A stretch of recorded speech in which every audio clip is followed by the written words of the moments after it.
Hey minions, welcome to Crank It Up. I'm Jim Price, and today I'm going to review Extramorphs from Smash Up's latest expansion, Excellent Movies Dudes. Note that I said review, not preview, and I know I said Action Heroes would be next, but I decided to rearrange the order of this series. Right now, Extramorphs are my favorite from the set, even though it took me some time to get used to their value proposition. The Extramorphs have an unusual 5-card identity and are led by the Hive Queen, who grabs an egg field, one of their double features. It also has a talent that can reduce the power of opposing minions on bases with an egg field, acting as a temporary constant. As new minions are added there, they lose the power. As minions move off, they gain the power back. But both abilities are linked to egg field, so what does that card do? Egg field grabs their other double feature, Head Grabber, and also has a chance to play it. So the initial value of Hive Queen seems to be a specific 2-card draw and a deferred extra play. The egg field also has the talent to play a recruit off the top of your deck. The Head Grabber is a deferred minion destruction card that offers replacement power. It's worth noting that as a quirk of being a temporary constant, you can use Hive Queen's talent before playing egg field, so that the addition of an egg field will start negating power, allowing you to play Head Grabber on a minion who would normally be 4 power there right away. When Head Grabber was first revealed, some players found the wording very confusing. You can always destroy your own minion, though I'm not sure why you would want to, but more realistically you are destroying someone else's minion a turn later. Then you choose a number less than 4, such as 3, and play a minion with that printed power off the top of your deck. And this is actually the main theme of Extramorphs in my opinion. Targeted deck plays, and advantages for being played off the top of the deck. This faction gets a lot of mileage out of their recruit. The Chestbreaker, who will wait a turn, but can turn itself into a soldier or an elite. Unlike the Sprout, it doesn't destroy itself, which makes it convenient for egg field so that there is always something to play. If you play a Chestbreaker with an egg field, which is quite likely, you have an interesting order of operations. You can use egg field again next turn to play a recruit that likely won't be a Chestbreaker because you haven't shuffled the other one in yet, or you can intentionally try to hit it again by doing Chestbreaker first, then using an egg field. It depends on the state of the board, and I like that both are equally plausible. When I play Extramorphs, I try to choose combos that give me favorable outcomes regardless of which minion set I see. Most factions have one set of soldiers and one set of elites, offering consistency, although this has been true less often lately, especially in Disney. Both Extramorph targets for Chestbreaker gain benefits for being played off the top of your deck. A power counter for Extra Drone, and 2 counters for Alien Lifeform.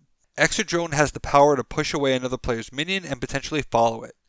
Alien Lifeform can destroy a minion of power 3 or less, and eventually time its own movement. Both minions also target minions of power 3 or less, like Head Grabber, making Alien Queen's temporary power suppression matter. When it was first revealed, Alien Lifeform got a lot of attention because it seems to have 3 abilities when comparable older minions only have 1. I typically don't use it for the movement, so I view it as 2.5 abilities, a Tiger Assassin type who can become a 6. This is actually easier than you think due to the world's greatest card, Close Encounters. This is the one Extramorph card I really don't like because it is a total gimmick, and I feel that there are better ways to insulate against draw order dependency for their deck plays. It reads as being able to optionally do something bad, where it will stay there for all of 3 seconds before it is immediately played from the deck. Those who aren't bothered by gimmicks won't care, and I won't bother having that debate again, especially when there are more interesting ways to approach that problem. And the Extramorphs have a better one in 5x5. 5x5 offers extreme draw potential and lets you stack your hand accordingly. While this could be used to top deck a card immediately, it is much more likely that you will stage your 3rd card or your 5th card, or even your 4th card if you want to hit that, but trigger a shuffle of your deck. It also helps fix your hand and offers a lot more value than just setting up a deployment that is already in your hand. Because 5x5 has a tendency to be a deferred play, the staging actually matters and it feels rewarding as a result. The Extramorphs don't generate a ton of power instantly with their best option being Game Over Dude. I find that this card has you choose either 4 or 0 if you have the right partner, and it guarantees that you play a specific category of minion instantly. If you get the Alien Lifeform, it will be a 6. Rounding out the rest of the Extramorph cards are utility cards that you would expect to see in a minion-centric faction. An above-average recursion card and light movement, which just so happens to be functionally identical to a different alien card. When it comes to partners, as I said before, I like trying to rig the system to feel good either way without explicitly guaranteeing that I top deck certain minions.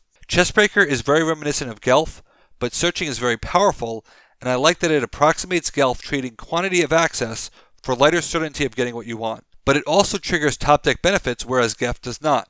Because the Extramorphs are minion-centric, it helps to view them from that perspective as well. This is a really oppressive mermaid deck for a number of reasons. First, any soldier is capable of moving another player's minion. Charmer and Extra Drone have the same effect locally, just a reverse order, and they actually compound really well.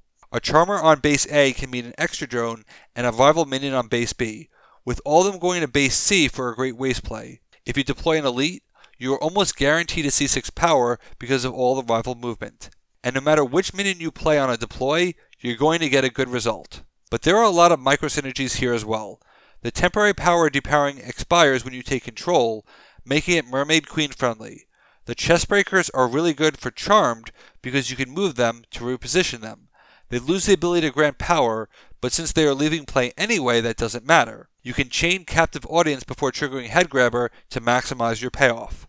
Repositioning a Head Grabber with Charmer is also extremely strong, especially if the location where the minion dies ends up mattering. While unique minions may hurt the Extramorphs by removing certainty, there are still opportunities. Nightmare has a fairly unique granularity that makes them line up really well with the Extramorphs. Head Grabber can let you choose a number from 0 to 3, which would let you grab 0, who can stay in play forever. Additionally, if you look at Head Grabber, it must be played on a minion of power 3 or less, but there is no power cap when the minion is actually destroyed, and it must only be on a minion at the start of your turn, not that minion, which makes it very Finkelstein friendly. While it would be harder to deploy Finkelstein, the chestbreakers increase the chance of hitting him, making it inevitable, and I've long said that the Doctor is the key to Nightmare for me. If you hit a Halloween Toques with an egg field, you have a chance to deck Foresight, assuming you don't shuffle after, but it's still a strong recruit that I'd be happy to see as an extra play. The depowering of Nightmare also means that it's easy to take out a leader with Head Grabber. One fun play is to play 5x5 to set up your hand and deck, then play a Townfolks to draw one of the modifiers that you put back, while keeping your fourth card as the top card of your deck next turn, and they don't know what it is. If you can restrict your minion quantities in terms of power, you can let the chestbreakers play exactly what you want from the Extramorphs when you want it. Of course, this is risky because of draw order dependencies, but one combo that does this really well is Innsmouth. Eggfields help you pull locals aggressively and give you extra plays for easy Dagon access and even more extra plays. Dagon is great to play an extra drone on another base to pull over a minion to make them even more efficient. New Acolytes is a really good play to restock your alien lifeforms and turn 2 chestbreakers and their 4 power into 12 power. For a great card draw, you can play 5x5, stash 3 locals on top, and draw them all back with the locals, and still know what the 4th card is for the purpose of playing a minion off the top of your deck. Yes, you will get a lot of shuffling, which eliminates the card tracking of Innsmouth, but this combination is extremely fast and will mill cards aggressively. Since chestbreakers are already shuffled back into your deck, New Acolytes has much less of a sting because you don't have to worry about overshuffling your recruits. Innsmouth gets multiple forms of antagonism to either be efficient or create solos, which creates a lot of breathing room, and you can play the exact minions you want multiple times because Time to Go can shuffle back in actions as well. Because they focus largely on playing off the top of your deck, many players are going to gravitate towards Penguins, which I haven't personally played because why play the obvious? But it also helps to evaluate Extramorphs in the Penguin context and their partners, and I really liked Extramorph Vikings because of that added level of uncertainty, particularly with 5x5. With any Extramorph combo, you theoretically know what they are capable of in terms of specific power, but the more cards they can steal, the more you can increase your options and obfuscate them. While the Raiders aren't the best 4s, they do serve a purpose in setting up the top of the deck, whereas Huskarls are excellent for Eggfield. One Huskarl can set up another on an Eggfield, and the Vikings get a lot of antagonism from the Extramorphs. Because they are minion-centric and offer granularity of play, the Extramorphs are surprisingly versatile. It's easy to play them for their antagonism and get lured in by it, but I view it as something that they can do rather than something that they must do. Setting up the chestbreaker is a lot of fun, and the idea of power-specific deck plays is an example of innovating within the current rules rather than newness for the sake of newness.